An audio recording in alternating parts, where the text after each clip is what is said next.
we've got your Raiders covered. Sound off with Silver and Black tonight, Tuesday nights at 6 on CBS Sports Radio 1140. We've got your Raiders covered. Knock on wood if you're with me. It's Silver and Black today on CBS Sports Radio 1140. And now, here's your host, Scott Gobranson. Live from the home away from home for Raider Nation in Las Vegas, the Stage Door Casino, just off the famous Las Vegas Strip. This is Las Vegas's only all Raiders talk show, Silver and Black today, now in our 76th straight week on CBS Sports Radio 1140. Happy Football Sunday, Raiders fans. A day when your 6-4 Raiders head to East Rutherford, New Jersey to take on the 3-7 New York Jets. A game John Gruden and crew can't take lightly. Yes, New York isn't a great football team, but the defensive front will challenge the Raiders' stout offensive line and be an obstacle for rookie sensation Josh Jacobs. Is it a trap game? It doesn't have to be, but it could be if Oakland loses focus. After the Raiders win against the Bengals last week, the emergence of rookie defensive end Maxx Crosby dominated the headlines as the fourth rounder out of Eastern Michigan was named the AFC Defensive Player of the Week. We'll talk about his impact on this team and how the defensive front of the Raiders continues to improve. Guests on today's show coming to you live on the Attorney Michael Troiano Newsmaker line include longtime Jets insider Dan Leberfeld from JetsConfidential.com. He'll tell us about today's opponent, how the Adam Gase-led Jets are doing heading into this morning's game. Is that defensive front as good as the stats say, or will the Raiders dominate the line of scrimmage and leave the Big Apple with a win? We mentioned the week Maxx Crosby had.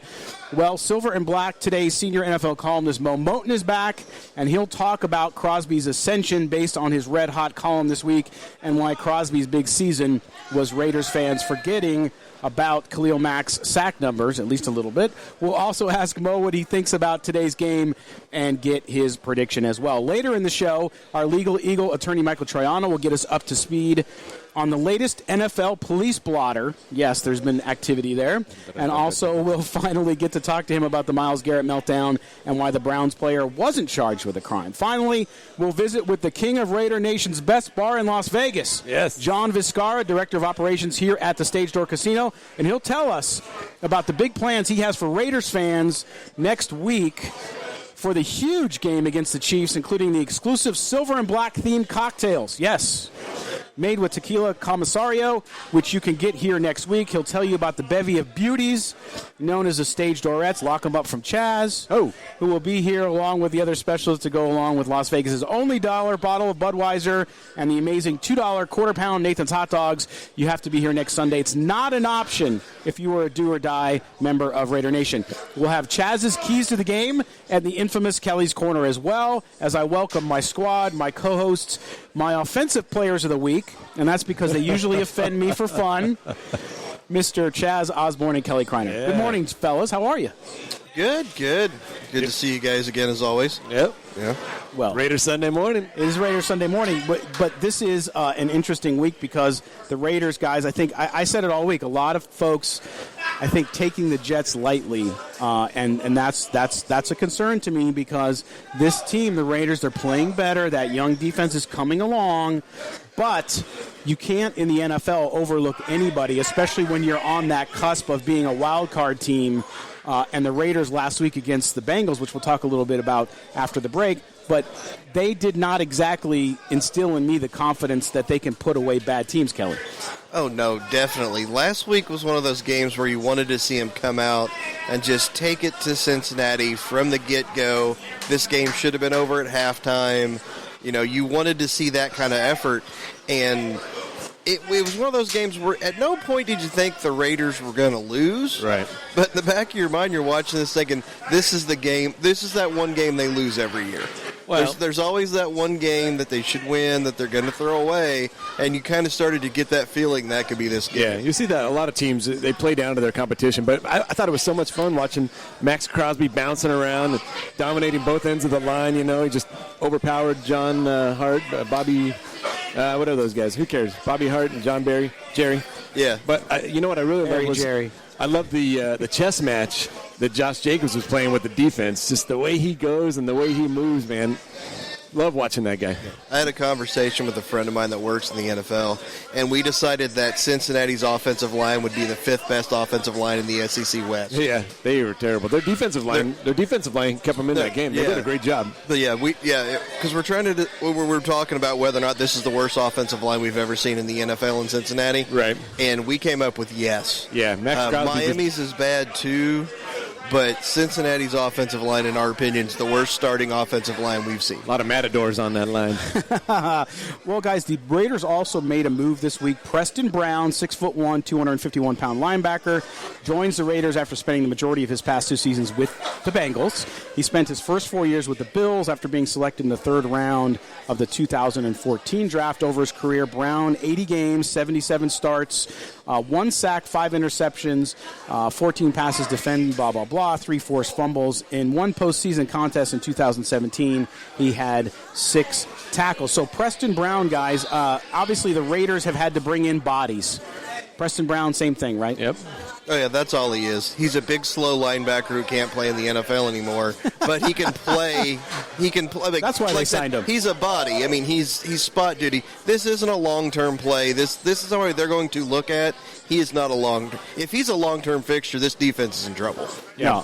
Well, you know, Mike Mayock's getting all this credit for the draft, but, you know, the thing that a lot of people don't realize is they bring guys in every week for workouts. When I was working in the NBA, you know, every week we'd have guys in for workouts. The Raiders have been doing the same thing, and every time somebody goes down, they're bringing somebody in, and so far it's working. They've had a couple of nice additions that are being productive. And that's what you have to do, because, I mean, it's a war of attrition at this point. Yeah. You know, the Raiders have had injury issues. By far, they're not they have the worst injury luck, but, I mean, you see what they go through. Right. So, yeah, it's just something, it's a constant battle to field, 52. Yep, week in and week out. Yeah, it's interesting. I mean, and that's the thing, too. I think with this team, and this is where I know some of the fans out there get angry with me, but this is where I still say I'm not fully convinced. I think the Raiders have progressed. They're already at the win total I thought they would have for the entire season. Yeah. So I think anything past this is sort of gravy. It's a great opportunity for them to have improved on where they were with a young roster, with still a lot of holes. But this is why I'm not totally convinced yet. I was on the radio in Kansas City the other day, and they said, well, what's the deal? What do these guys have to do for you to be convinced they're a playoff team? And I think today a win against the Jets, which we'll get into later, obviously, would go a long way to prove that to me, because if you can go across country, play a team that you should beat, but has some assets where they could beat you, then I would feel a lot better about it. And it's not that I'm being negative at all about this team, because, again, I think they've overachieved so far, and they're on the right track. But, guys, you got to put bad teams away. And they didn't do it last week. I mean, they did it last week, but not convincingly. It made me nervous watching that game, to your point. I didn't think the Bengals would come back and win the game, but I also was concerned that they could. Well, it's the totality. You want to see a complete team. And, you know, the run defense looked good to start the season off, the first half of the season. Now the pass defense is looking good. The offensive line looked great to start the season with 4 games in a row where Carr didn't get tackled, and now they're kind of giving it up. So, you know, you're seeing different parts of the team flourish here and then kind of fall off there. And so you want to see a totality. And we're not seeing the complete team yet. And so that's probably why you're thinking that, you know, they're not a playoff team. But they're going to put it all together eventually, and they'll get there. And also when somebody says, you know, are they a playoff team? It's like, well, what are you looking at? Are they a wild card? Yeah, they're a wild card team. Right. Are they a Super Bowl contender? Not even close. Right. You know, so it's like there's a big kind of swath of what you're looking at when you mention a playoff team. You know, like I said, I bet the under on their season win total. I thought that. Yep. I thought the 6 weeks schedule of away games, right, the London game, going to wipe them out. Yeah, I thought their schedule was going to be something they couldn't overcome. They've proven me wrong on that. Yes. I still say that. I mean, they may get a wild card, but they're not really going to do much in the playoffs. No, but that's great. You know, we talked about on the Tuesday night show a couple of weeks ago, just getting that playoff experience with all these young guys would be just monumental going forward. And then another draft next year and more guys coming in, but already having this foundation and then giving these guys some playoff experience. Yeah. Huge going forward. It's funny because I'm not the playoff experience guy. I want the better draft pick. So no, but you hear it all the time. Like especially in the NBA, you got they got the 8th seed. They get that playoff experience. Right. I don't care. I want in the lottery. Yeah, but it's more prevalent in the NBA as well. With the lottery, definitely. Yeah, but when you're a team building, you want to see those strides, and if you can get to the playoffs and build off of that, you're done with getting that high pick. You're looking towards Super Bowl contention. Yeah, well, and I think too though the playoffs for the Raiders, if they were able to get in this year, would be good, Kelly. Because I would normally agree with you on that because I think draft capital and having the ability when you have to fill holes, you need it, right? You need the ability to do that. Coming to Las Vegas, the move coming in, building excitement from a marketing standpoint, from a city standpoint, that would help, I think, for people who might not be Raiders fans yet.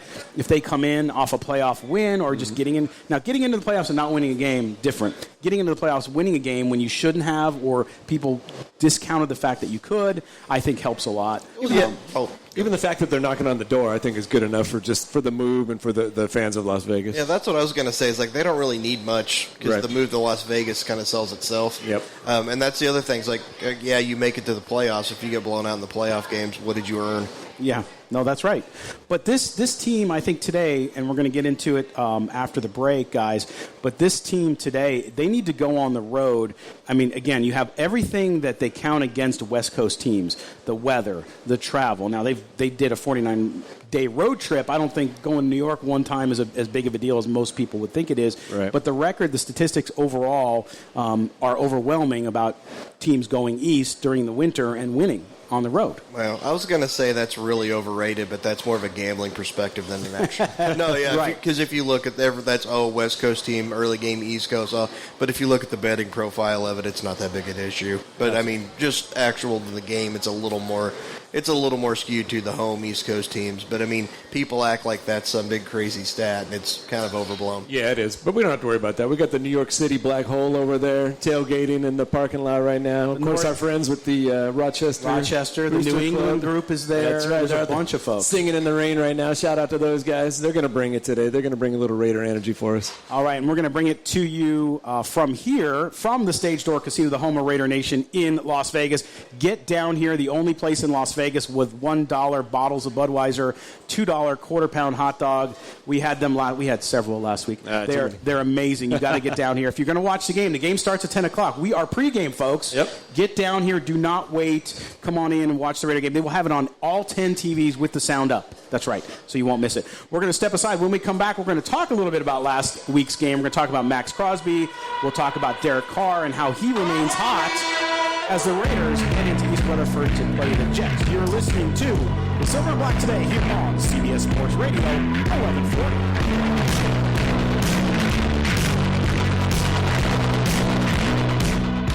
Unfiltered hockey talk for Golden Knights fans. You start believing what you're doing. And as these games keep getting away from them, that's going to eat away at these guys' confidence. I don't care if you're Alexander Ovechkin. If you go a bunch of games where you keep messing up, it's easy to go into the woe is me narrative, and all of a sudden, boom, you're put in this mindset. You're not succeeding as a team, and that this team isn't worth fighting for. Join us for the Nightcap with Lindsey Brown, Monday nights at 6 on CBS Sports Radio 1140. There's no more passionate fans than those of Silver and Black Nation when they let loose and cheer on their team every Sunday. In Las Vegas, the nation gathers at Stage Door Casino, the Valley's true neighborhood bar on Flamingo, just off the Las Vegas Strip, east of the Cromwell. Grab a $2 quarter-pound hot dog and $1 bottle of Budweiser and show your passion while catching the game on 10 TVs. And Stage Door Casino has the Valley's best liquor store with rare and hard-to-find bottles at the best prices in town. So come and join us at Stage Door Casino on Flamingo off the Strip, where Sundays are always silver and black.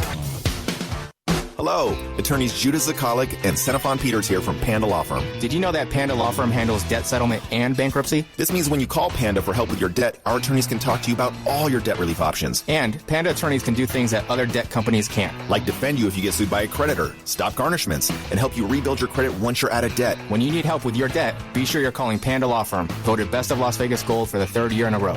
Call Panda Law, 702-818-3888. So I'm gonna let you in on a little secret. Terribles is giving away $1,000 every day. Okay, so it may not be such a secret. Go to Terribles, shop, spin, and win. You could win instantly, right at the checkout counter. $60K in 60 days. Just shop, spin, and win.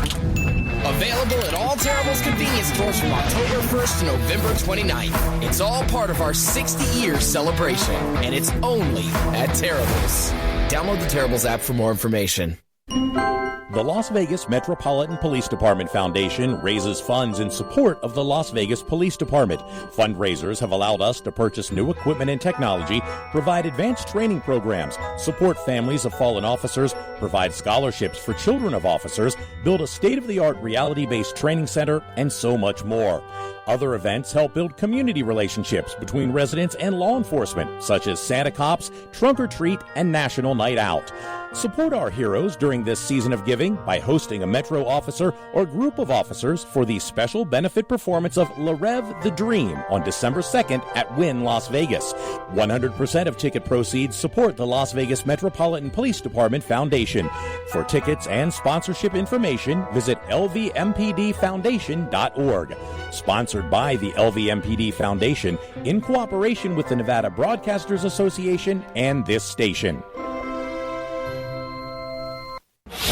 The Wolfpack take on the Crusaders.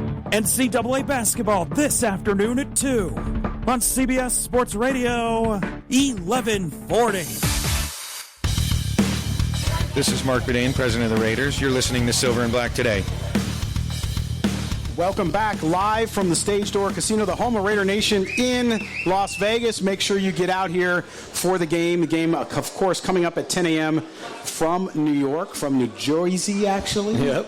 But come on out here. Again, $1 bottles of Budweiser, $2 quarter-pound hot dogs, and the home of Raider Nation. You come in, there's a Raider helmet hanging on the bar, there's a floor mat, the Raider floor mat, you name it. This is the place to be. Make sure you come down, spend some time with us, hang out, and watch the Raiders take on the Jets. Just look for the Raider Nation van out in front. You can't miss it. Is that the coolest thing ever? A-team. Reminds me of Hannibal in the A-team. Are you going to... I pity the fool don't come down to the Stage Door Casino. Was that Mr. T or was that a radio guy? I don't know what that was. I pity the fool. You pity the fool. Okay. Well, that's, yes, you look for the Raider van out front. You cannot miss it, guys. But this is the place to be. Make sure you come down, hang out. This game is going to be important for the Raiders. I really believe that. Oh, yeah. And if they want to show the world already looks at them as a playoff team. They're in the running there at 6-4. If they can win this game, it's a big deal because guess what? Next week, this little team from the Midwest is next. Yep. And that's what, the one thing I wanted to talk about was the Raiders looking ahead. I talked to John, the owner of the Stage Door Casino, a little bit earlier, and we saw it with the Jets and the Cowboys earlier in the season. The Cowboys went into East Rutherford thinking, the Jets haven't won a game yet. We're just going to look past them. We're playing Philadelphia next week. And the Jets took it to them, man. So the Raiders can't do that. They can't look forward to the big divisional rival first place game next week. They've got to just keep what's in front of them, stay focused, and take care of the Jets today. No, they do, and it's important for them to do this. And I think from a rookie standpoint, from a young team standpoint, to go on the road with colder weather, because let's face it, they're from the West Coast. Yep. Colder weather, coming off a win that over the Bengals, where you should have maybe had a little bit more zing in your offense. They were a little bit, I think, tempered last week. But to come off of that and go east and beat the Jets, a game that people want you to win, expect you to win, would be huge for this team as well. But if we look at last week, guys, we look at the Raiders versus Bengals. Kelly, what did we learn last week in seeing maybe the Raiders not perform as well as we thought? They had a little bit of a letdown, I thought, after the big Thursday night win. They had the mini bye, the long week. What did you learn about the team, or what concerns did you see going in today based on last week? The biggest concern is you saw a team that just still doesn't have that ability to step on somebody's throat. They find ways to win, which is important, but Cincinnati is a team that like we said earlier, you never really felt like they were going to lose the game, right? But they never gave you enough to where you felt comfortable. this was a game they need. If you're going to be a playoff team, if you're going to be a contender, this is the game they should have went out and just plastered the Bengals, who are terrible, who are making no bones about the fact they're not trying to win games. Because Andy Dalton's a better quarterback than All-Pro Ryan Finley. Oh, If you're putting I was waiting for it. If you're putting your best quarterback out there and you're trying to win games, Andy Dalton is still playing. Right. So you're playing a team that's not trying to win, that's looking to the future, and you still struggle to put them away. Well, Chaz, let me ask you this. To Kelly's point, is that not sort of a hallmark of a young team maybe? That and this is where coaching, I think, becomes huge, because you have a young team who's maybe gets a little bit of a swagger. They come off a big win at home against the Chargers on Thursday night, and they're, as much as the coaches do their best to ensure that there's not a letdown, it sort of happens anyway. Yeah, and their offense has started a little slow the last couple of weeks. I know we're going to talk about that later. But the Raiders, like Kelly said, they still took care of business. They were down by a touchdown. They came back, scored two. They scored that one just before halftime that really made you feel like, okay, they've got this game in hand. They're really not worried about it. And it was a relatively quick game like we talked about. They just kind of ran the ball. The clock ran out. No injuries. Everybody stayed clean. That was probably the most important thing, coming out of there with a W and no injuries. And the Raiders are taking care of, I guess, they're 4-0, 5-0 against sub-500 teams. I know the Denver game, they weren't sub-500, and the Bears had a winning record at the time. But if you look at everybody's records now, the Raiders are 5-0 against the sub-500 teams. And here it is again, another sub-500 team. That's all they need to do. Just take care of business against those lesser teams. And then we'll talk about what happens when they come up against these bigger heavyweights. Yeah, the difference, though, you look at the Jets' record, you have to throw the first 6 games out the window. Not really. I know that he played that first game against the Bills. They only lost by a point. Yeah, but he had mono at the time. They just didn't know it yet. That's what everybody forgets. He was sick when he was playing. Right. You have to throw that completely out. Okay, so we're looking at the last 3. He's 3-3 since he's been back. Is it 3-3 or 3-2? Either way, 3-2. But either way, but let's talk about who he's beat, right? And I'm just saying, the Luke Falk stuff, throw that out. That's not the Jets. Yeah, of course. And then they beat obviously Redskins last week, the Giants the week before that, but then they lost to the Dolphins the week before that.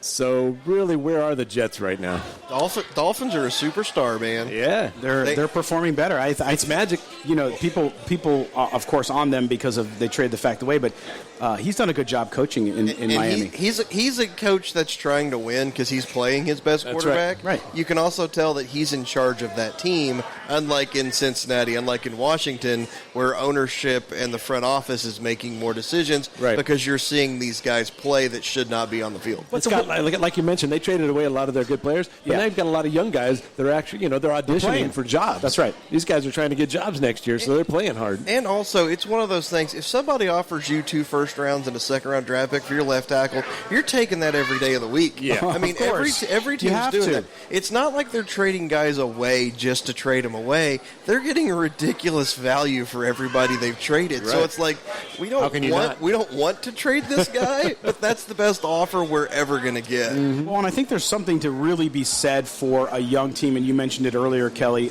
like the Raiders, where yes, they should be doing better against a bad team like the Cincinnati Bengals, but they come back and win anyway. They did this against the Chargers, too. They went right down the field and they scored. Right. Now, the offense didn't look good that night either, but they did what they had to do to win the game. And I think for confidence level, knowing that when you're down as a young team that you can come back with a veteran quarterback like Derek Carr, that helps. And, of course, Maxx Crosby, we're going to talk a lot about this here coming up next in a little while with Mo at the top of the hour. But Maxx Crosby, not only did he have a 4-sack game, okay? Phenomenal.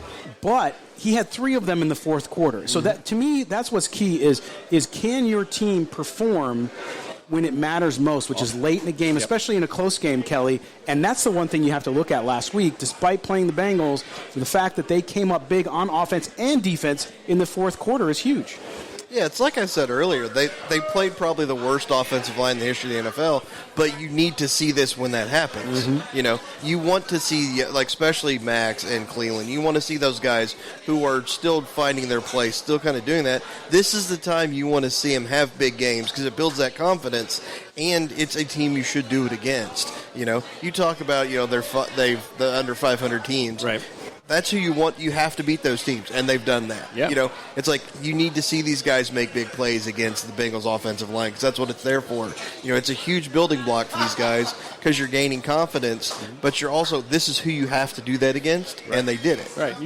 And guys, talk about, though, Derek Carr. I mean, so again, the guy that there's people who root against Derek Carr because they want another quarterback, and for whatever reason, they just will never be a Derek Carr person, right? There's a part of Raider Nation that does not like Derek Carr no matter what he does, but it's undeniable that he has improved in the area of not turning the ball over, right? He's not creating turnovers himself. He's had a couple this year, but if you look at what he's done over the past series of games, big games for this team, he has been efficient. He's protected the ball. Even last week with the big run into the end zone, he's showing me something that all people should be, I think, aware of. But Kelly, is anybody going to ever be convinced? Well, the people who are not Carr fans? No, and the first word you described him is why. You said he's efficient. Yeah. He's just not an exciting player. You know, you look at some of the quarterbacks the Raiders have had in their past, in their history. You know, the fans want an exciting, they want that, you know, they want that Aaron Rodgers type that can, like, throw for 400 yards, have massive plays. And Carr's just never going to be that guy. So you're going to have people that are just never going to be behind him because he's... But it's wins. If you win, who cares? That's the thing. Doesn't matter, though. You don't think so? No, because people are like, well... Because people look at the wins, but people like, yeah, but why are we winning? We're winning because of Josh Jacobs. And they're saying true. that I'm seeing it in the chat here on social media because Carr is just, you know, anytime the first thing you say about anything is efficient, it means boring. Right. Like, if you say your car is efficient is the first thing to describe it, nobody wants to drive that car, and I just realized that was a totally pun that was not meant to be made there. But that's just why people won't get behind him, because he's not exciting. Yeah. Well, they got the fantasy football show up on the screen here, and I think that's what it is. It's kind of the fantasy football world we live in now. Everybody wants to see stats. Everybody wants to see excitement, high-flying action. And Derek Carr is just, you know, steady, slow, steady turtle that's winning the race right now. And you talk about efficiency. He's in the tops in all those categories. But not only that, but I think he's a leader. He's a leader in the locker room. These guys look up to him, and you can hear it in their interviews after the games. Even when we talked about after those losses, they still had the confidence. They still had that next game mentality. And I know Derek Carr brings that and that leadership. No, you're right, and I think you're right about the whole fantasy football thing. People want big numbers when you watch somebody like Lamar Jackson or Deshaun Watson or Pat Mahomes, and they're just putting up ungodly numbers. If you're a fan of a team, you want your guy to be that person, right? Yeah. And that's not necessarily how it all works out. But anyway, all right, we're going to step aside and take a break here. When we come back, we're going to be joined by Dan Leberfeld of JetsConfidential.com. He's covered the Jets for years. We'll talk to him about this team and who the Raiders are facing in New York today. You're listening to the Silver and Black today here on CBS Sports Radio.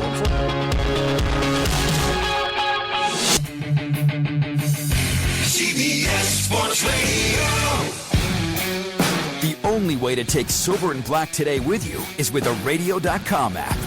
Download it today and search CBS Sports Radio 1140 in Las Vegas and listen to us anytime, anywhere.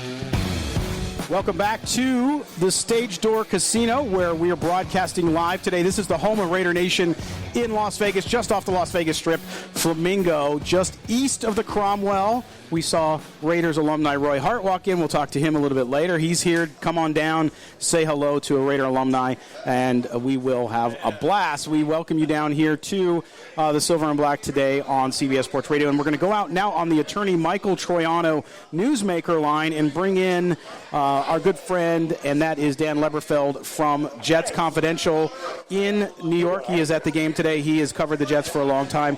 Dan, welcome to the Silver and Black today. We appreciate you being with us today. It's great to be on with you. Hey, Dan. All right, Dan. So let's jump in. Obviously, a big game for the Raiders as they try to stay in the playoff game. A big game every week for the Jets as they try to get in the right direction. Overall, we know the Jets and the fans aren't happy with where they're at 3-7. But what's the overall feel about where the franchise is, where it's headed under General Manager Joe Douglas and head coach Adam Gase?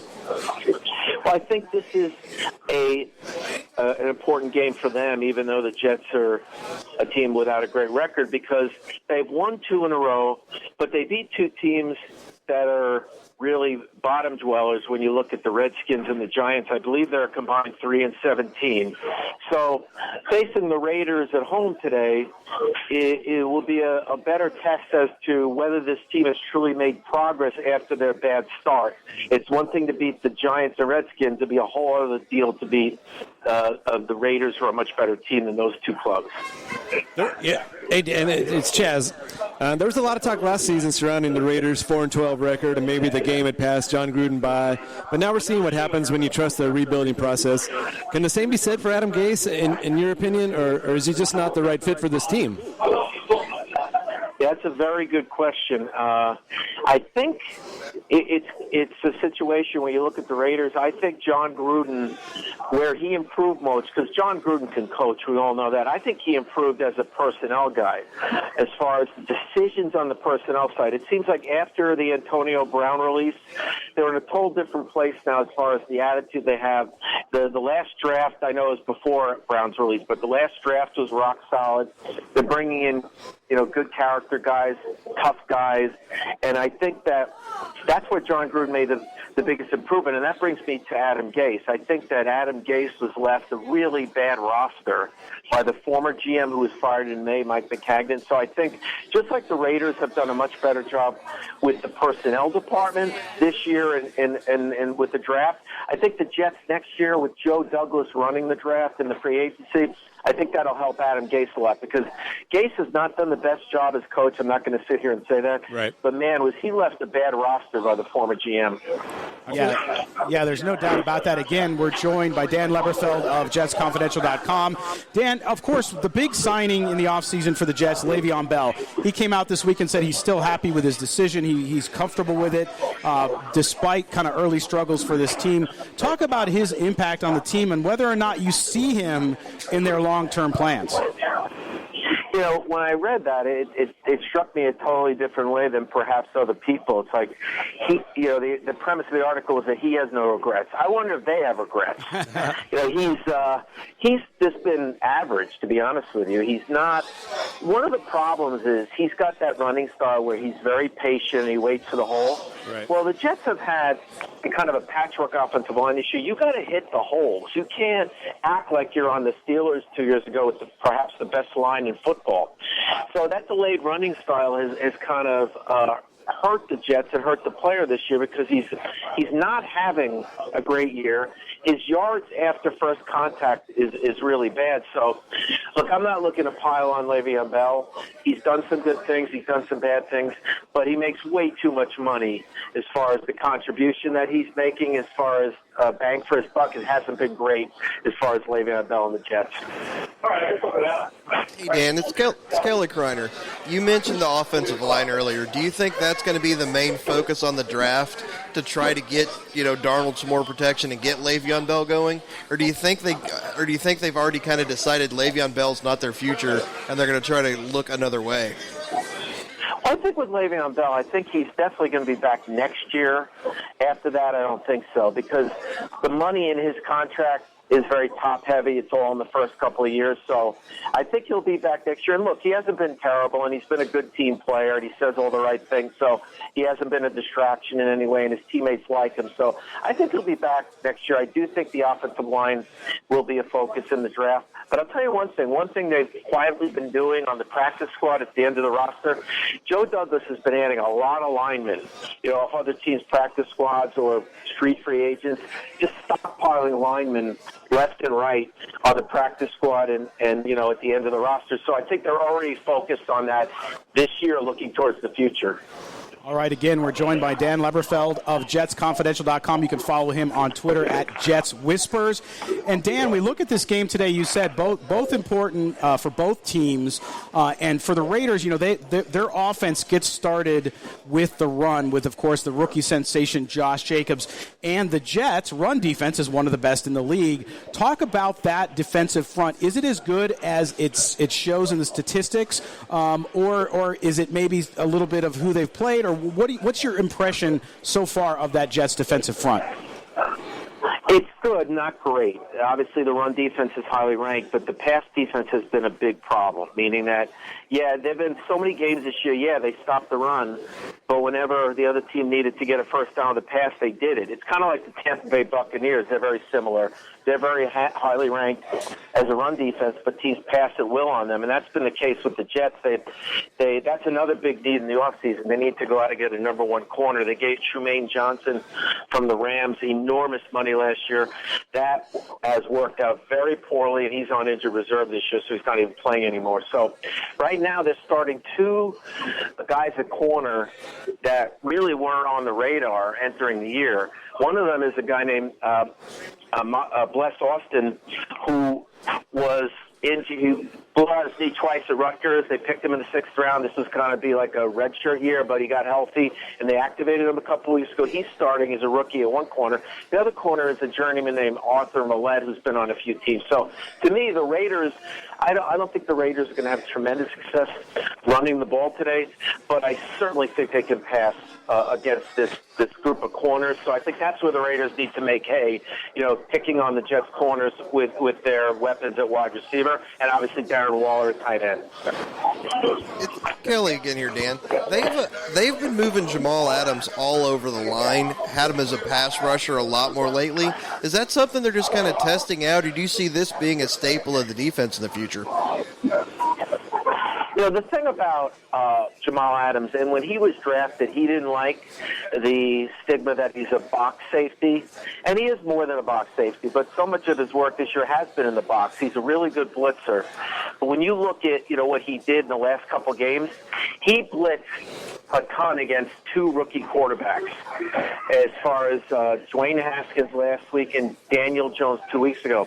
That's not going to cut it against Derek Carr and John Gruden calling the plays. That's not going to cut it because they'll find the holes and they'll take advantage of it.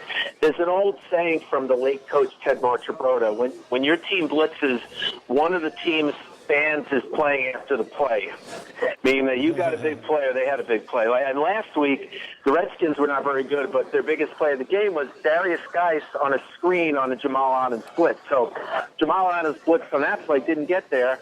So Geis is off to the races on a screen, and Adams, since he blitzed, was not back, in the secondary to help make the tackle. So I don't think the stuff that Adams did the last couple weeks against two rookie quarterbacks blitzing like crazy is going to cut it against Derek Carr, John Gruden, and what the Raiders do on offense. Veteran quarterback, veteran coach.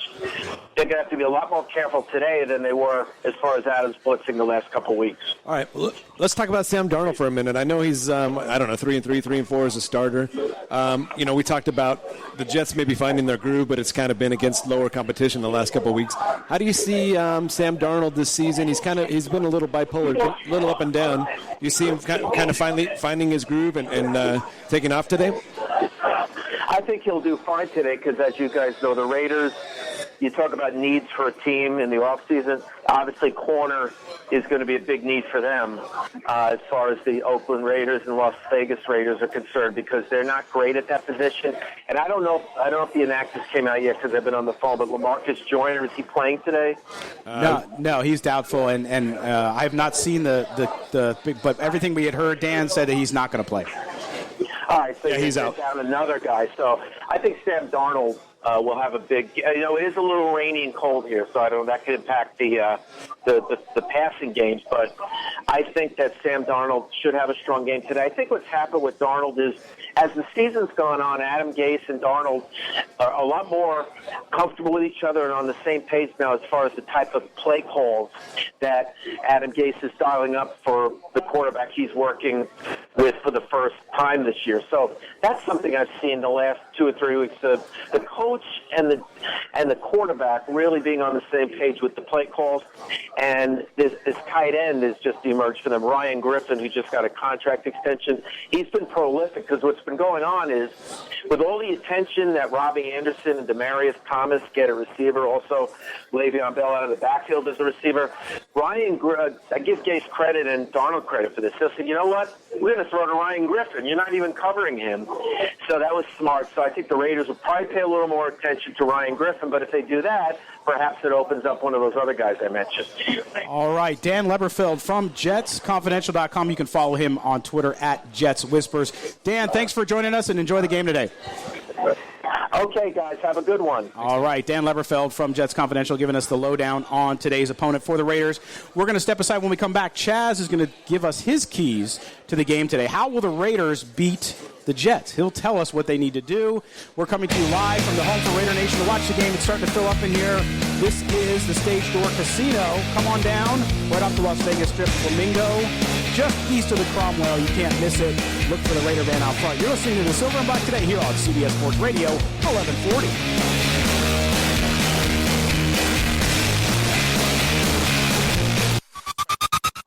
This is Silver and Black Today, live on CBS Sports Radio 1140. Welcome back to the Stage Door Casino, the home of Raider Nation in Las Vegas. Get down here, watch the game here. If you're not here, I don't know that you can call yourself part of Raider Nation. You got to come in, check it out. The only dollar bottles of Budweiser in the entire city of Las Vegas. That's right. That's the only place to get it. $2 quarter-pound Nathan's hot dogs. Delicious. Come on in. 10 TVs with the Raiders game. No other games, just the Raiders game. Sound up. You can get crazy here. You can yell. You can have fun, just like a fan should do and as a member of Raider Nation should do. Speaking of a member of Raider Nation, we're excited. Walking into the Stage Door Casino again, Raider Nation, a former Raiders player, Raider alumni. Roy Hart joins us. Of course, Roy played at South Carolina in college. Yes. He was actually also a member of a team I covered for just a little bit, yes. The Las Vegas Posse. Yes. Right? Yes. The CFL. 94. That's right. CFL. That's right. A lot of folks don't even realize that we had a CFL team here in Las Vegas with Ron Meyer as your coach. Correct. Mm-hmm. Ron Meyer, of course, a former UNLV head coach as well. Yes. As well as the last game was played out there at Sam Boyd Stadium. Roy, thanks for joining us here today. And you're down here. Big game for the Raiders today. Chaz is going to kind of give us the keys to the game. We want you to sit in on that. But a young team like this, they're playing well, even when they're not playing their best per se. Yes. They're winning games. How important is that? Very important that they carry through. Like we was talking earlier in the season, you guys asked me what did I think our record would be by the end of the year, and I think I said 10-6. Yeah. You did, if I'm not mistaken. Yes. They just must continue to carry through, continue to play well. Defense, of course, is still rattling around the football, of course, and that's what it really takes. Our defensive front is tenacious. I love the speed and the quickness that those guys are displaying up front. And, of course, on the back end, our secondary, of course, is still strong, coming along, and, of course, we're getting better. Now, the New York Jets, of course, are traveling to their home. Yep. They're, of course, an NFL team just like all the other.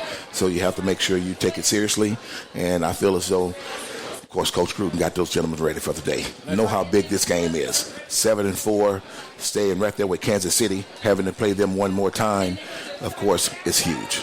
Chaz, let's talk about the keys with Roy. Let's run down that and see what we think. Well, the one thing Roy was talking about, I talked about earlier, kind of early on in the season, the Raiders' run defense was great, and then that's kind of gone away, but now the pass defense has been great. Is that part of kind of the ebb and flow of the season, the learning, growing process? It is. When you have a young group and tenacious group as we have, it takes a minute for it to gel. Right. And, of course, with the coaching of Coach Gruden and the rest of the coaches, I see those gentlemen coming along, and, of course, we all know it's about effort and want to. Right.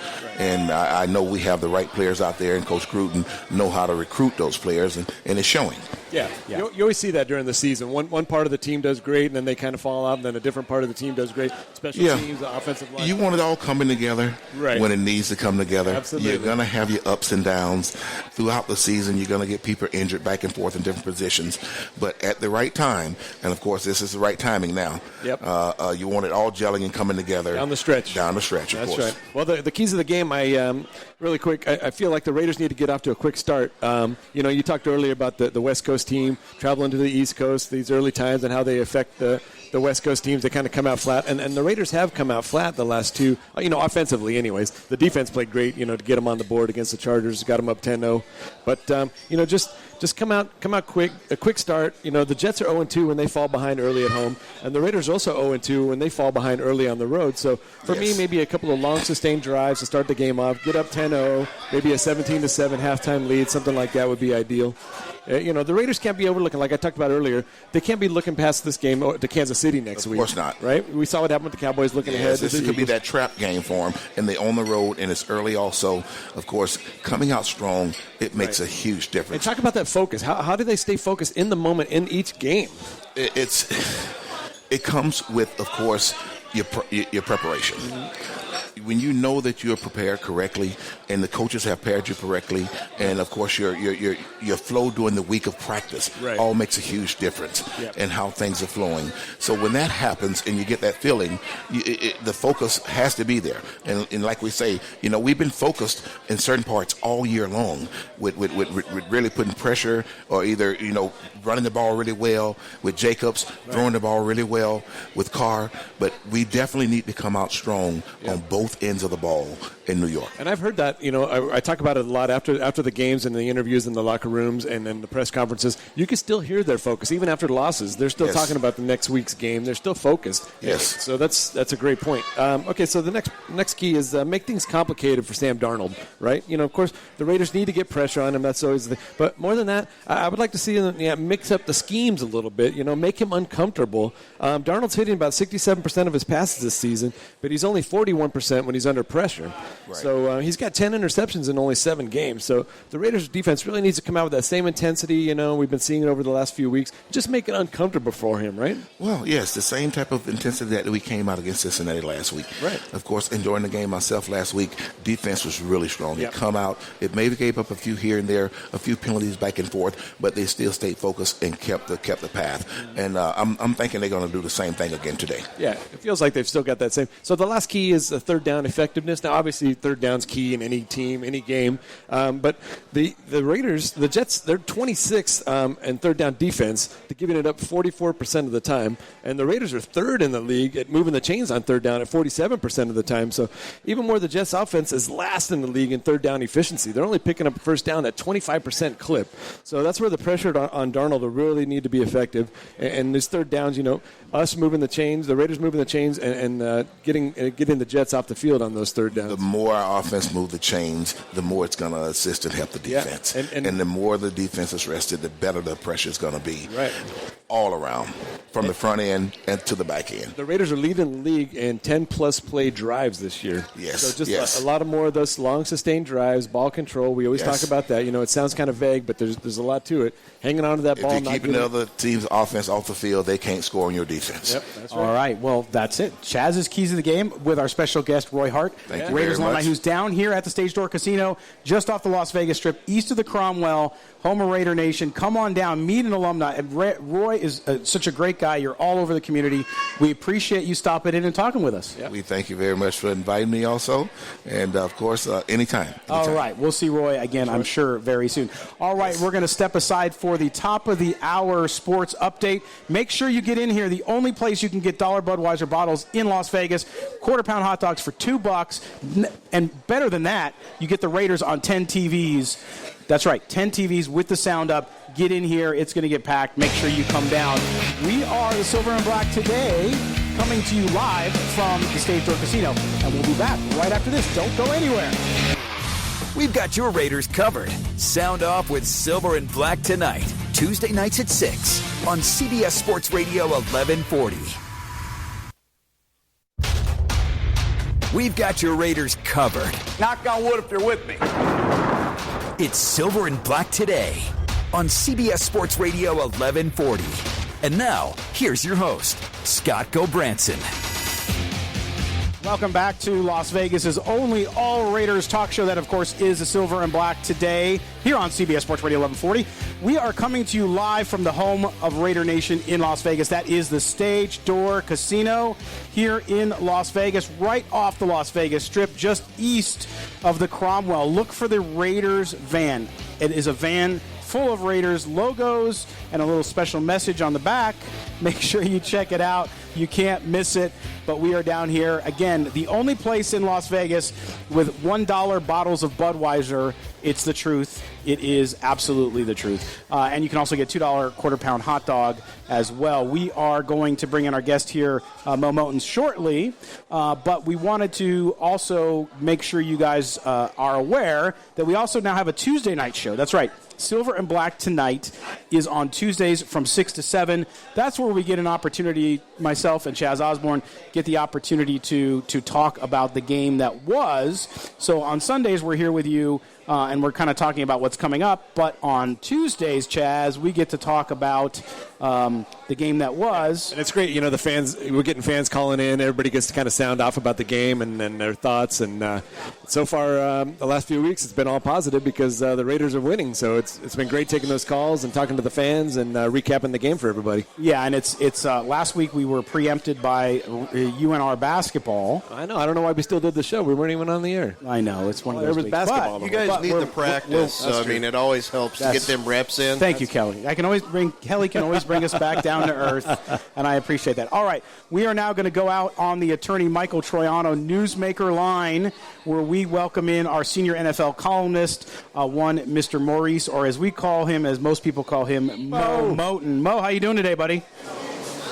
Doing pretty good. It's Jets versus Raiders week, so that's an exciting time for my family. As a lot of people know, grew up watching the Jets. Yep. And when I was able to pick my football team, I switched over to the Raiders. So a lot of excitement there. Mo, are you over there in the parking lot in the rain, or what's going on? No, I'm on Bleacher Report duties today, so I'm not actually at the game, which is pretty funny because a lot of people expected me to be there because a lot of people don't know that the Jets actually play in New Jersey. Right. Yep. So they're not like sitting in my backyard. They're not in Brooklyn? Jerseys, maybe. No, they're not.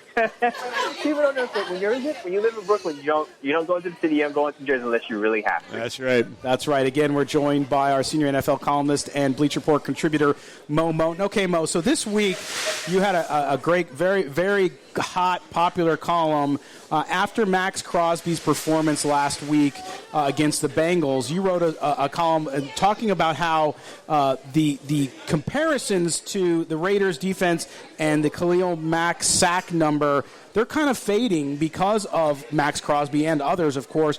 But when we look at Maxx Crosby, what he did last week, I mean, the numbers are astounding. 4 sacks, tied for the second most by a rookie in NFL history. He's the 4th rookie in NFL history to record 4 sacks in a game and the first to do it since Brian Orkapa in 2009. Also, I mean, it goes down and down. I'm not going to go through all of them, but he got 3 of those sacks in the 4th quarter when it mattered the most.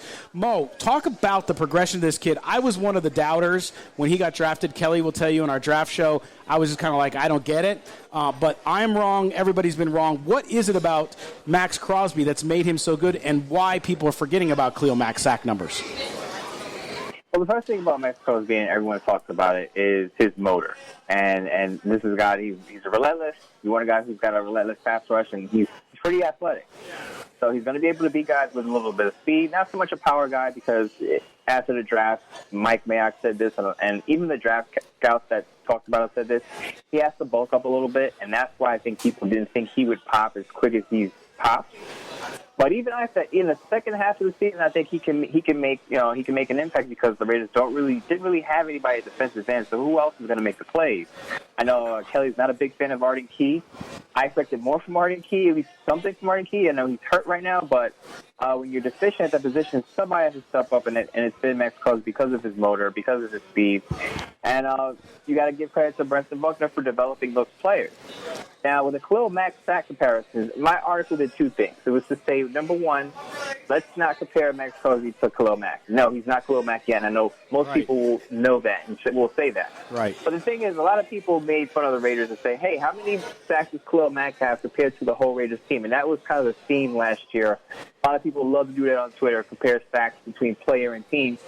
And now with Maxx Crosby breaking out and Cleveland Farrell showing some flashes, you can't do that anymore. And my thing is, we could turn the page on that. And we don't need to talk bad about Khalil Mack or dump on Khalil Mack to praise Maxx Crosby for what he's done. Let's just turn the page. Next chapter, okay, the trade happened. Khalil Mack is now with the Chicago Bears, and the Raiders are moving on and trying to develop their talent, and Maxx Crosby has a bright future. Hey, Mo, it's Chaz. You talked about in your column, Maxx Crosby winning that defensive, the Week award. And the thing I loved about Max, he was so humble about the award. He just continued to echo the team's singular focus of teamwork and not individual accolades. And, don't forget, he started the season with a broken hand, right? So talk about his growth, just from what we've seen. He wasn't even expected to be on the field. And then here we are today getting a Defensive of the Week award.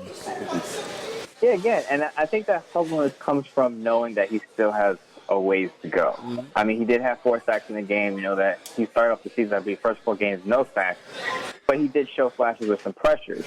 And again, as you mentioned, he did have a broken hand, and I believe he broke it first preseason game or second preseason game. So, correct. I mean, to see his growth, and again, Branson Buckner talked about this. He talks about technical game and not focusing so much on the sack numbers, because I know that's what everyone wants to see. They want to see sacks. But when you get a guy who's getting close, he's getting the pressure, so you can see the progression there. He's getting close to the quarterback, getting hits from the quarterback, getting some penalties along the way, I know, some of those questionable. But he's actually coming through, and I think you mentioned this earlier in the show. It's good to see him do that against a bad offensive line. And today, the Jets have a pretty bad offensive line, so I wouldn't be surprised to see him get 2 more sacks against a vulnerable front line for the Jets. Yeah, and the rookies are playing this good this early. I mean, there's so much room for improvement. Just, we talk about all of them. Hunter Renfrow, I know, is Kelly's favorite.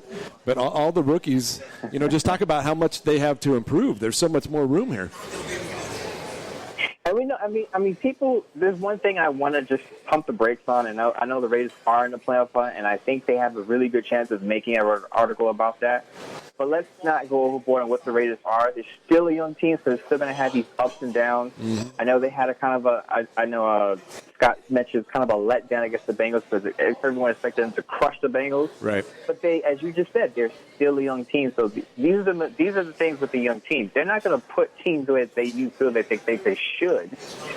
They're still learning how to close games and steal games, so you're going to get these uneven performances. So this game against the Jets is actually not a trap game. I think this is going to be a pretty good game, especially with the weather element added to this. Well, again, we're joined by Moe Moton, senior NFL columnist with silverandblacktoday.com and a contributor at Bleacher Report. Mo, despite, I'm sure, to the chagrin of your relatives who are Jets fans, this game coming in today, to me, I think is really important. And I'm right there with you.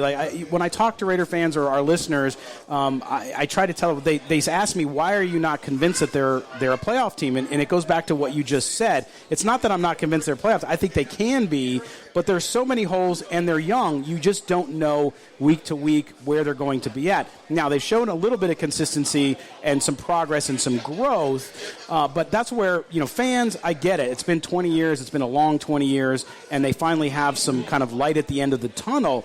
But when you look at the matchups they have the rest of the season, of course, today in New York, it's not easy to go on the road. I don't care who you are and how much better of a team you may be. It's still difficult, especially as you guys are enjoying your balmy weather there back on the East Coast. Absolutely, and I just think we just need to look at this Jets team, and I think Kelly mentioned this too early in the show, for what they are the last couple of weeks. I know they had Luke Falk in because Sam Darnold had mono, but the Jets offense has been buzzing the last 2 weeks, scoring 34 points in back-to-back games. I know Le'Veon Bell hasn't been at his best, but he's still a threat to catch out of the backfield. As we know, the Raiders sometimes had issues covering tight ends and running backs out of the backfield because their linebackers are so slow. So this game is one that I think could be really close. I think it's going to come down to Sam Darnold and Derek Carr, who has the better passing game, because as we know, the Jets have a really good run defense, number 1 in the league. They held Saquon Barkley to 1 rushing yard in a competitive game, so that's something to think about. And on the other side, the Raiders have a pretty good run defense, and again, Le'Veon Bell not playing that well. So I think it's going to come down to Carr and Sam Darnold, who has the better game, or whose secondary can hold up. The Raiders have played well in secondary in recent games. The Jets have backups in their secondary, so we'll see how that pans out. Hey, Mo, it's Kelly. Max is getting all the headlines right now, but Trayvon Mullen may wind up being the most important rookie for the rest of the season with the way that secondary's looking. What have you seen from him the last couple weeks that really kind of excites you? Sticky coverage, and I tweeted this right during the game. Before his interception, he was getting so close to these pick sixes, and he's in the right spot at the right time. And I know in the scouting report they said he needed to work on sticking with wide receivers who are good route runners, because he can kind of bite on double moves. You haven't really seen that. You haven't seen him out of position.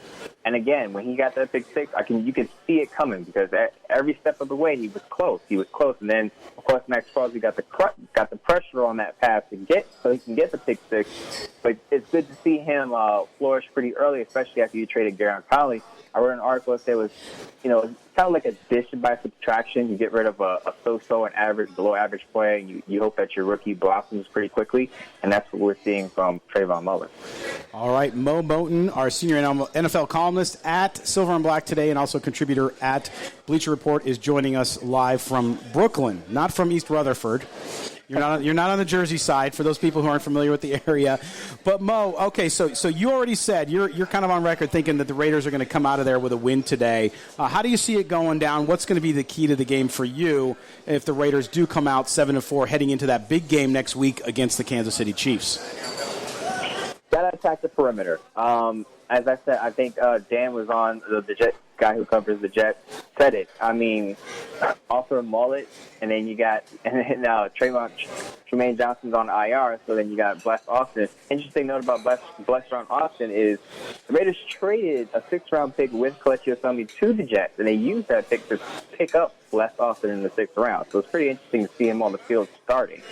But again, it's going to be about the passing game. I know it's a little bit, it's not raining now, but it could pop up during the game. It's a little brisk for you West Coast people.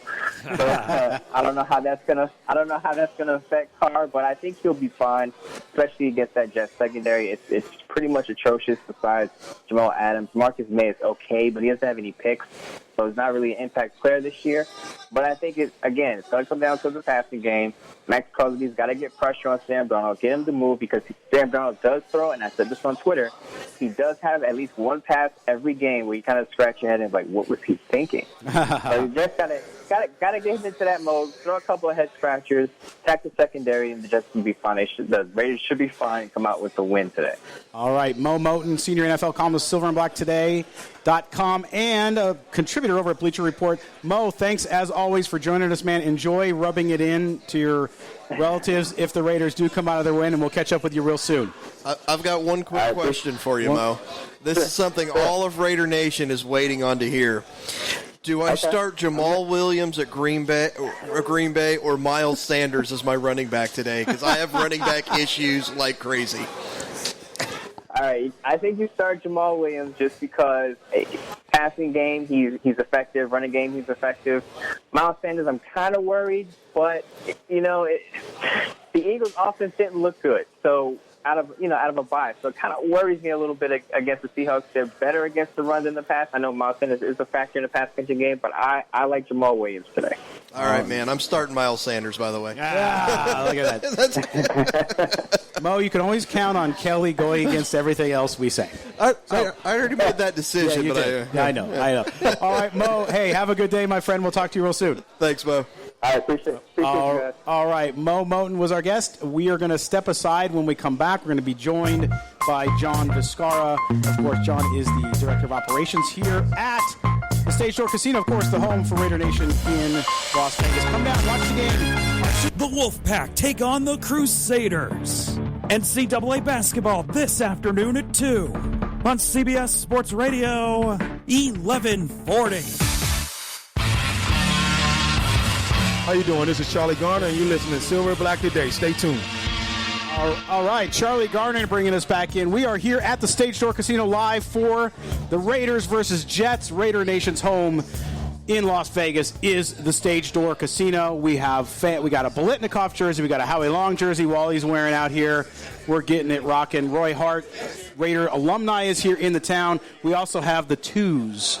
And that, of course, our good friend John Vizcarra here from the Stage Door Casino. He is the operations manager here.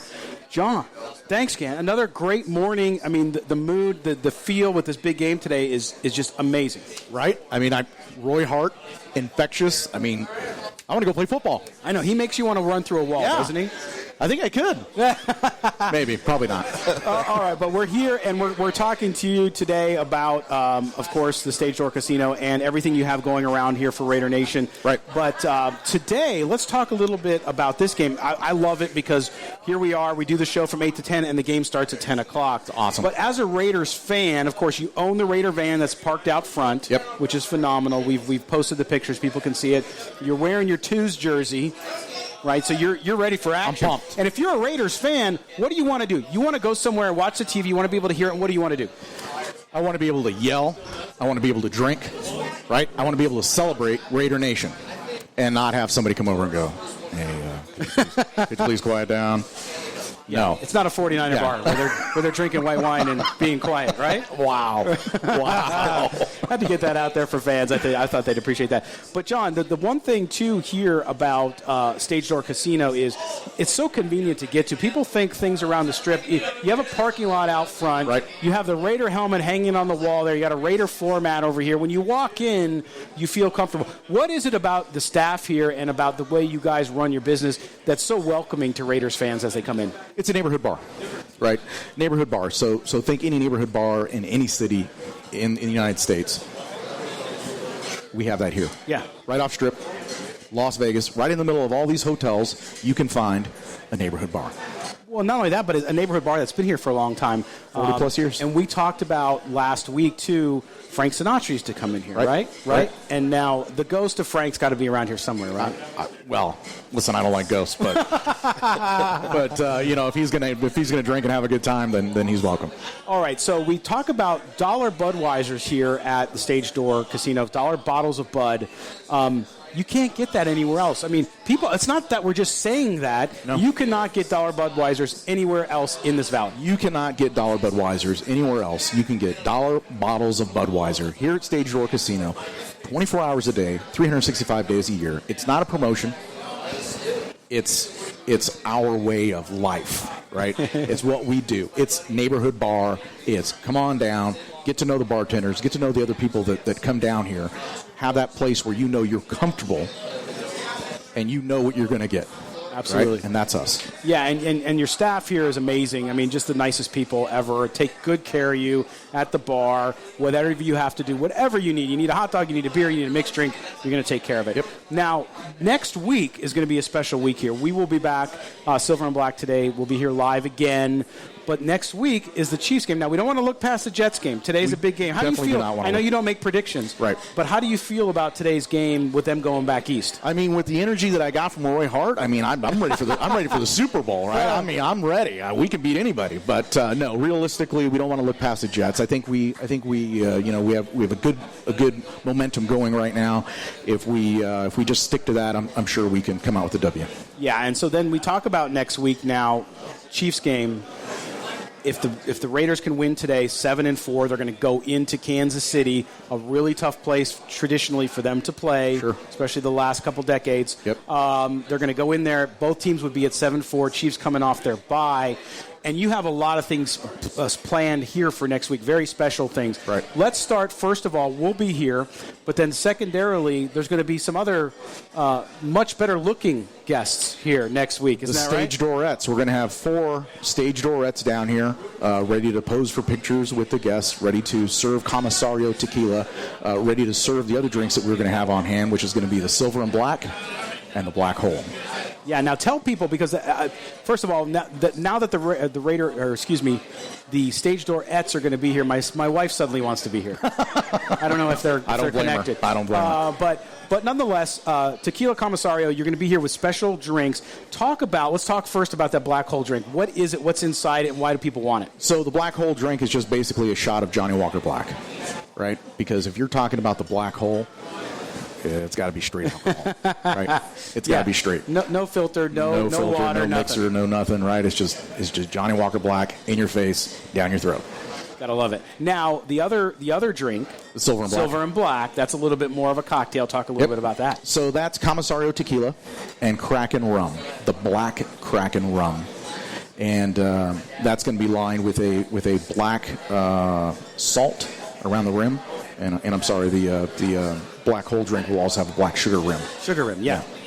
That's amazing. So that's what I keep trying to tell people, because we had, after our first week here last week, some folks messaged us and said, "Hey, is that really a Raiders bar?"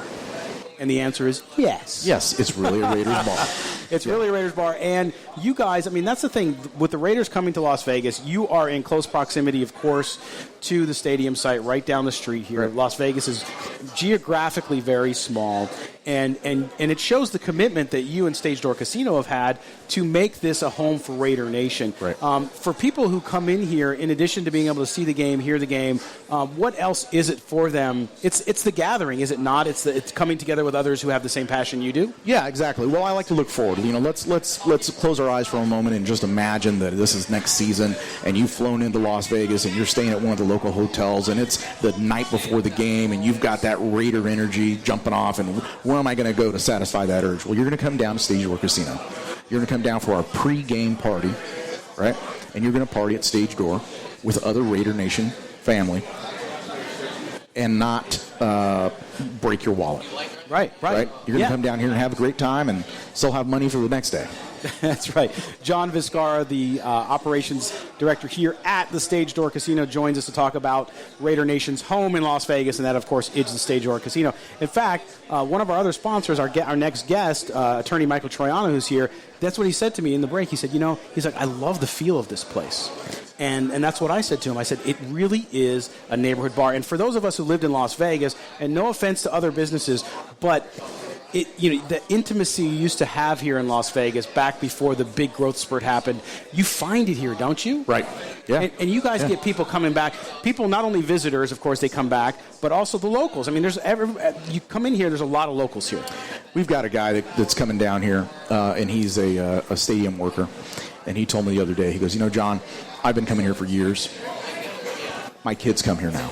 Right, so it's that generational thing, right? It's that bar again, that locals bar, that neighborhood bar that you went to, your kids are going to, and hopefully someday you live long enough to see your grandkids. Your grandkids come down and have a drink with them. Okay, well, John Vizcarra, next week, December 1st, we're starting at 8:00 with the broadcast, and we're going to go all the way through to the game, which is now 1:00. So we're going to have a day-long party. Again, you're going to have the Black Hole, you're going to have the Silver and Black drink.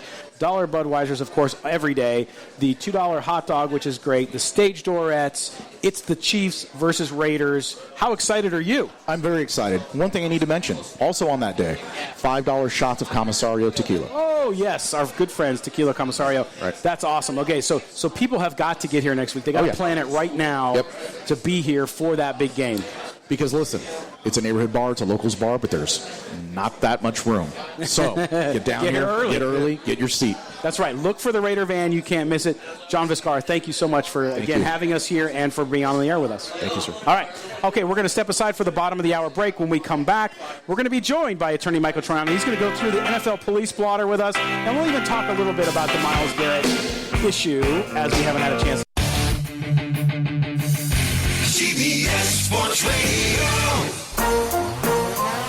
You found the most in-depth coverage of the Silver and Black. This is Silver and Black Today, live on CBS Sports Radio 1140. Here's your host, Scott Gobranson. Oh, yeah. Welcome back. Stage Door Casino, just off the Las Vegas Strip, east of the Cromwell. It is the home of Raider Nation here in Las Vegas. If you're not here, why aren't you here? Come on down. The game starts at 10 o'clock. You got 25 minutes to get here. $1 bottles of Budweiser, $2 hot dogs.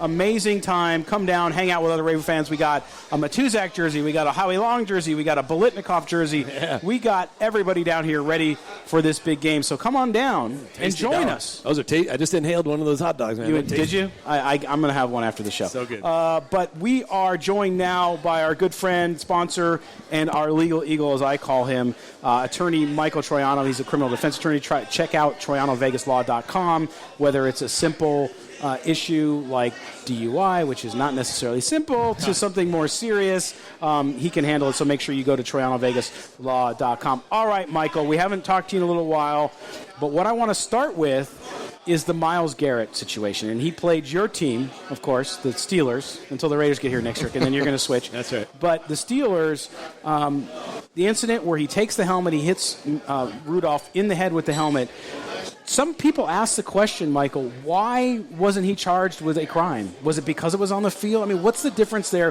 when you commit an assault like that where it's clearly not part of the game? Why wasn't he charged?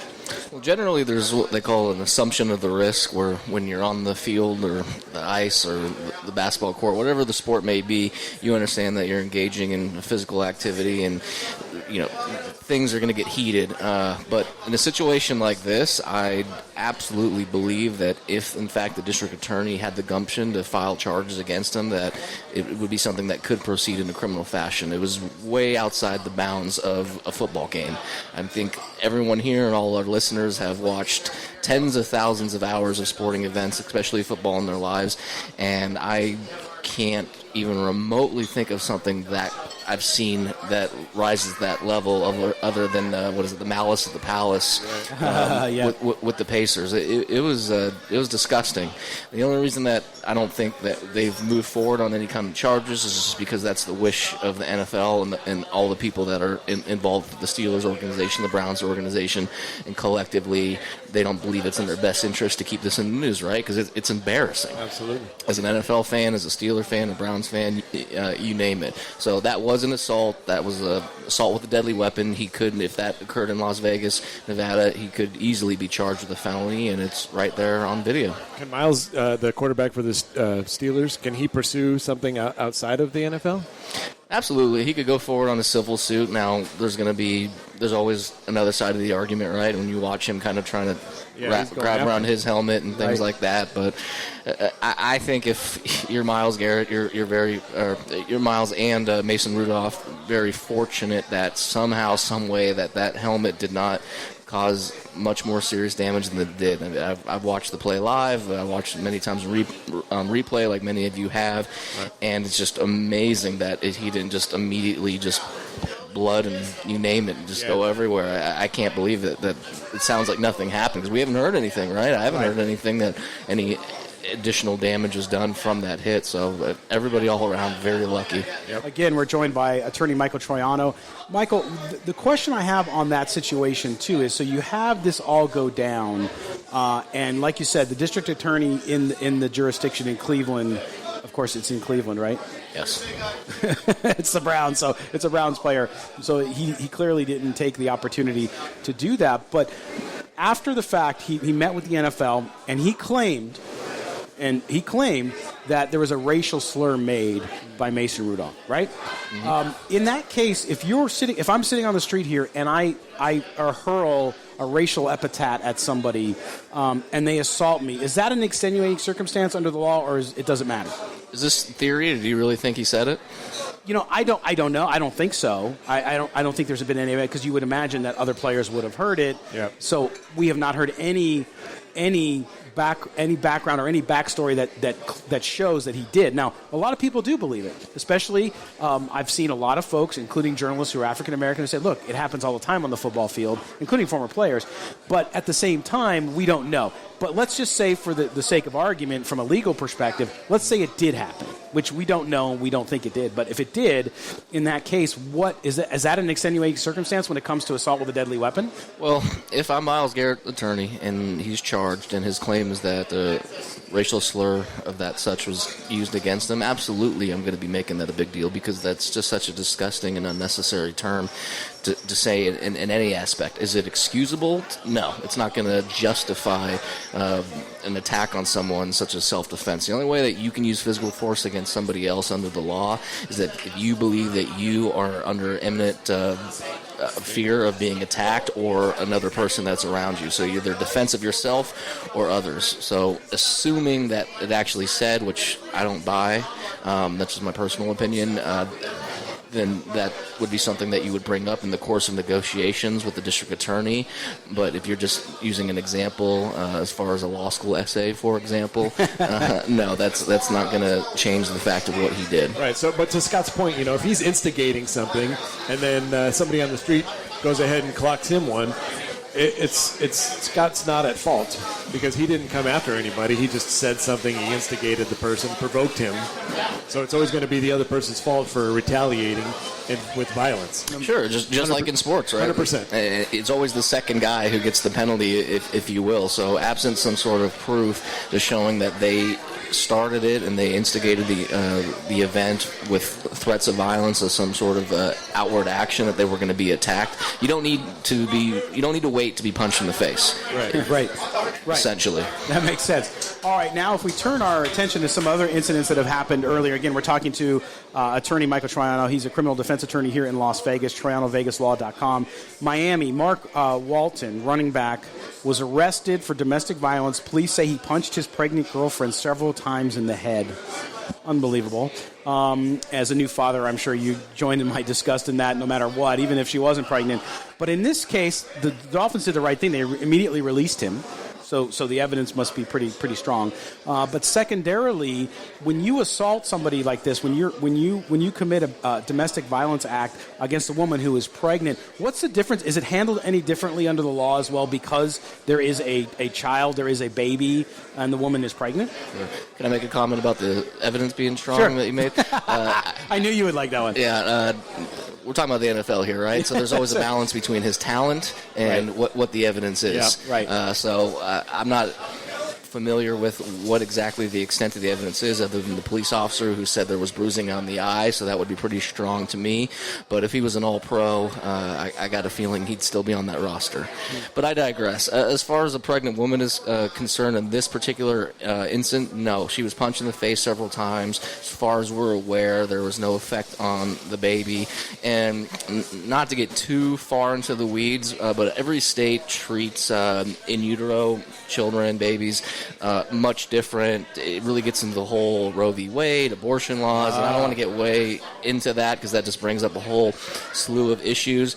But again, back to negotiations, right? If you're discussing a case with a district attorney, there's going to be some more political incentive, if they will, if it's a victim who actually has a child inside them. Other than the law, the only way which you would have additional penalties is if, in fact, that child was viable outside the womb in most states, which takes a lot longer than 5 weeks, usually 26 to 28 weeks, and then that child would have to pass away for the district attorney to try to get creative and bring additional charges regarding the death of that child.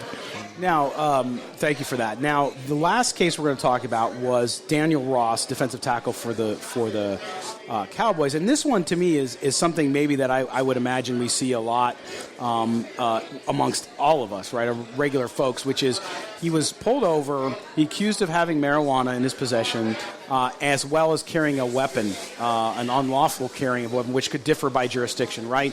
But when you're talking about now, especially here in Nevada, you have legal marijuana, which you can't consume in your car, but you can transport it to your home, correct? True. And you have a weapon.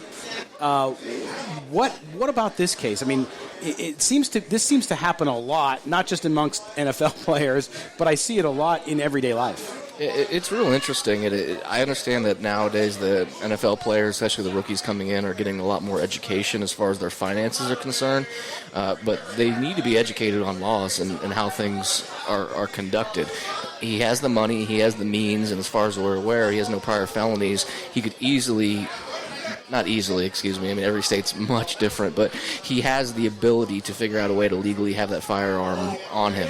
As far as Nevada's concerned, I always caution my clients, like, listen, marijuana is legal now in most aspects. Great, fine. If you want to consume it, that's up to you. It's a free country, or it's a free county here in Clark County. But don't rub it in these officers' faces. You know, when I go to the store and I buy myself, some beer or a bottle of whiskey, I don't just sit it there up in the passenger seat for everybody to see. Put it in the trunk, put it away, get it home, and then go about your business. And the problem with marijuana specifically is not only for a DUI purpose, if you will, or carrying a weapon, you can't be under the influence of any substance and have a weapon on you. So for both aspects, it's not just the active marijuana, the THC that's in your system, which makes you quote-unquote high high. It's the marijuana metabolite that's still, even though we've legalized the substance, is still a violation. So you can just have the metabolite, and I could put a forensic expert on the stand saying that, yes, he just has the metabolite in the system that's not active, he's not currently high or intoxicated, and you can be convicted just like some guy who pounds a fifth of whiskey and drive. Right. So marijuana is very, very risky based upon our faulty laws here in Nevada and the way in which they currently stand.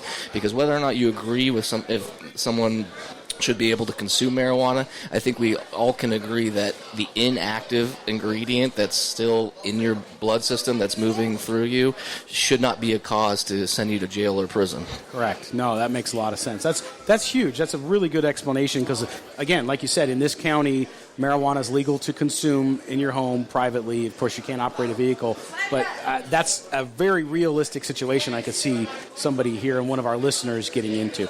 Attorney Michael Troiano, always a pleasure. Again, TroianoVegasLaw.com. Thanks for joining us, as always. Thank you. All right, we're going to step aside when we come back. We're going to close out the show with Kelly's Corner and some of our picks. You're listening to the Silver and Black today here from the Stage Door Casino, home for Raider Nation in Las Vegas, on CBS Sports Radio 1140. This is Silver and Black Today, live on CBS Sports Radio 1140. Here we are. We are at the home for Raider Nation in Las Vegas. That is the Stage Door Casino. We are building it here. We have jerseys in the house. We have Matuzak Bolitnikov. We have Howie Long. We have the Wally here, which is amazing. So you guys got to come down here. Check it out. $1 bottles of Budweiser and $2 Nathan's quarter-pound hot dogs. They're good. I'm going to have one as soon as I get off the air. So come on down. Join us for the game. The Jets and the Raiders kick off here in just a little bit. So get down here. Do not wait. And next week, the big Chiefs game, we're going to have a big blowout party as well. The Stage Door-ettes, the gals will be here. They'll take pictures with you. They'll have shots of tequila commissario and a bunch of other stuff. All right, so we're going to get back into it now, guys. And this is where we do Kelly's Corner. We usually do it a little bit earlier in the show, but we've had so many guests today, we kind of moved it around a little bit. So, Kelly, I know you have a longer one we're going to save till next week, which is actually a very good one, and I can't wait. We're going to tease people with that one. So, Kelly's Corner and then our picks. Kelly, take it away, buddy. All right, well, everybody watched the lovely game in Mexico City that they had again. And I think I may have done this last year also. I don't want to hear another word about the NFL looking after player safety when they continue to put a crap field out there and make these guys play on it. Right. That was embarrassing for the league. That was embarrassing for everybody. You know what? 2 years in a row you've tried to pull this off, and it's failed horribly 2 years in a row. Yep. Stop it. I know you want to build this stuff. I know it's worked in the past, but guess what? You've dropped the ball 2 years in a row. You've put people in, these guys make their livelihood playing a sport. Right. An injury, career done. That's it. Don't do this anymore. I'm sick and tired of seeing these guys go out there. Well, hey, we're doing one game. You have one shot at it. You failed twice. It's over. Done. Well, that's it. And that's what I'm confused by. So last year they canceled the game because it was, you saw the pictures from last year. It made this year look like it was fantastic turf. So then they go down there this year and it's still muddy. It's still a mess. Yeah. I can't believe that the NFL allowed it to happen. The fact that it had to have been a priority for them. No, it's a money grab. The NFL they don't give a crap about their players. They care about money. That's all this is. It's a money grab. They didn't want to move it again because they lost revenue last time they did it, but they make more money by doing it. Don't blow smoke in my face and say, oh, player safety. They don't give a crap about player safety. They never have. It's all about money, and this proves it. Because, like I said, the last 2 seasons, I wouldn't put kids on that field to play, let alone adults playing a physical sport. So you'd rather have kids get injured out there than adults? No, I meant play in general. Yeah. So Chaz, you usually find the positive in everything. What's the positive of the Mexico experience? I was just talking to Michael Troiano about that. Teams moving overseas, and it's like, are the Chargers really going to move to Mexico City to play? Could you imagine? I just the field. That's one thing, and then I feel bad because, the elevation is another thing. You see these guys running for the oxygen tanks. And cramping and all kinds of stuff. And, what was it? They said it's like a three-minute. They play in Denver. They're fine. Yeah, but this is twice as high as Denver. Yeah, they're fine. These guys, and it's like, it's also air quality in Mexico City's horrible. Oh, man. So there's just so many factors that go into that game. I understand building the brand, and I've been, obviously, we grew up going to Mexico. I've had a lot of great times. I've gone down deeper into Mexico and had a lot of great times. They're not putting the Raiders in Tijuana, Chaz. Darn it. They got a good ring down there. We have a lot. Chaz and I have a lot of memories down there. All right, so guys, let's move on to first our NFL picks with the few minutes we have left here. We had about 3 minutes left.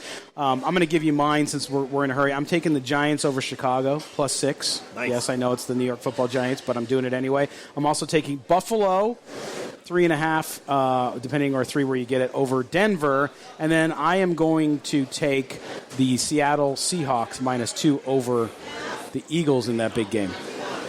Did you just do 3? Oh, I did 3. Sorry. Yeah, okay. Okay, let's back out. I'll do the Eagles. Oh, okay. I will relinquish my Buffalo bet. Yep. I'll take the Giants +6 and the what did I say? Oh yeah, Seattle -2. Sorry. I totally forgot what you've done already. All right. That's all right. Atlanta, Tampa Bay over 51.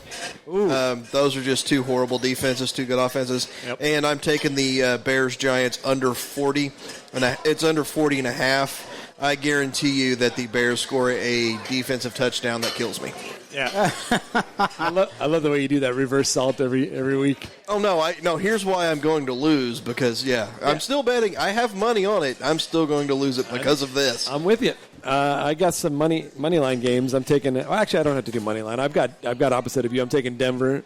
I got it at 4, so I don't know. I'll say the line's dropped. It was at 5 at one point. It opened at 5. I got Denver +4, and then I got Carolina +9.5. I'm betting the money line on those games. Carolina again. I got 4-1 on Carolina money Carolina line. and Tampa, man, just stay away for the rest of the season. Yeah, Carolina's good. Tampa, boy, Carolina's not good at football. All right, and the Raider game. We got to pick the Raider game here with the minute and a half we have left. Yep. I'm going to be unpopular. I think the Jets win it. I've got the Jets 2017.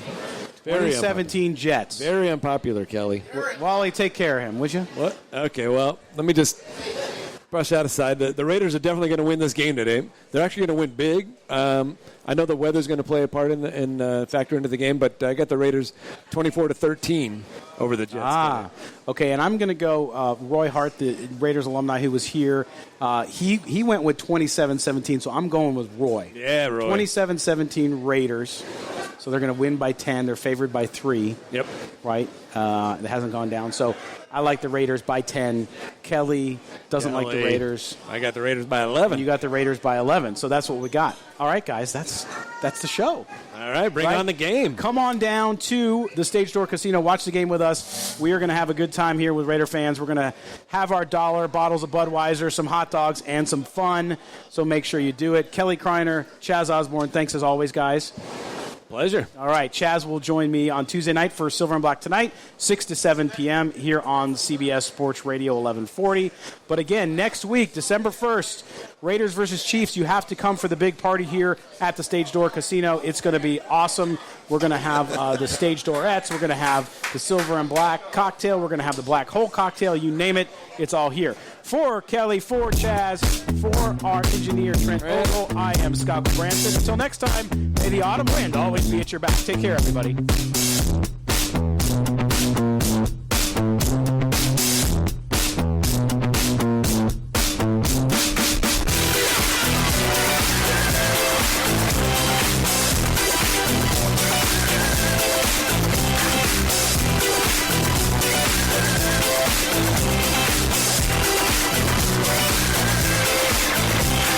Movers and